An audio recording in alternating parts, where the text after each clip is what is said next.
Hello there, I am Christopher Carroll, and today I'll be bringing you my 3.6 social intelligence video for the class Mastery Personal Development and Leadership.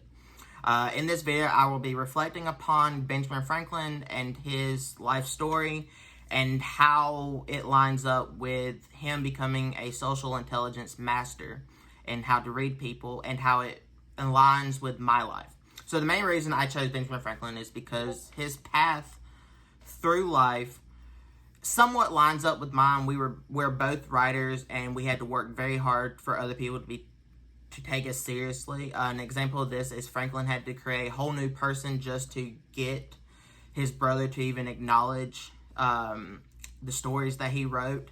This, of course, was their downfall later on in life. And if you don't know the story, Franklin worked with his brother at a printing press. James, his older brother, didn't ever want him to rise above him, so he kept him down. So Franklin created this whole persona and basically sent in stories to be published, which became a big hit. And when he told him the truth, James and him had a falling out.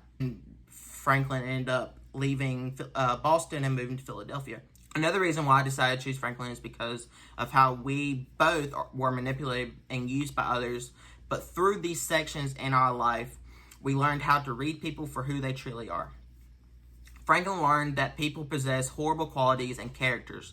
The three qualities that Franklin learned were frivolous, vindictive, and rigid.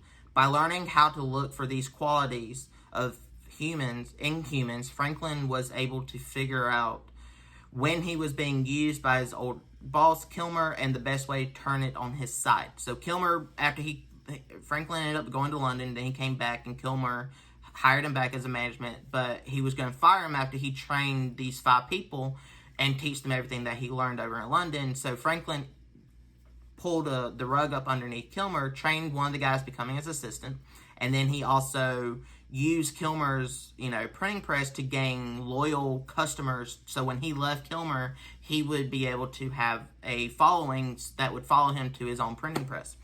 Franklin was a master at everything that he says mine to, whether it was being a writer, an editor, an entrepreneur, an inventor, or a politician. But the best thing he ever mastered was how to read people for who they truly are. Green calls these negative qualities humans have the 7 deadly realities. These realities consist of envy, conformism, rigidity, self-obsessiveness, laziness, flightness, and passive aggression. The 2 that I will be covering in this video is laziness and flightness. Green says that when it comes to laziness, there are only two types of lazy people. The first is that the ones that will try to steal someone else's idea, and the other one is when someone will try to do little to no work and take credit for someone else's hard work. In my past, I have had my ideas stolen from people. But I have also used other people to get credit for it. I am not proud of this. So now I never tell someone my true, description of my idea or whatnot. I give them the basic synopsis. And when I'm in a group and I'm working on a project with other people, I try my best to work as hard. If I see someone who is not doing the work that they need to be doing, I try to go over, just calmly ask them if they will be willing to do this or help me with this. And if they're not, I'm like, okay, I'll just do it regardless. Because either way, I'm going to get the work done. But I try to at least approach them and talk to them calmly to get them to pull their own weight, which is really all we can do when we're in a group. When it comes to flightness is when someone says something one day based on their emotions and something else another. Green says it's best to distance yourself from other people's shifting emotions, but instead focus on their actions. He also says don't rely on anyone's words or promises, but instead rely on yourself. This is a great way to go through life, but it takes a lot of practice to eventually get to that mindset. Franklin learned this when he was dealing with Governor Keith. Governor Keith told him he was going to back him and fund him to start his own printing press, and of course this fell through. Franklin, of course, didn't look at the mannerism. There were several instances where he should have seen that Keith was never going to follow through with what he was saying, but he was so excited that he trusted the words, but he eventually just had to learn. It was a life lesson that he had to learn to eventually master being able to read social circumstances.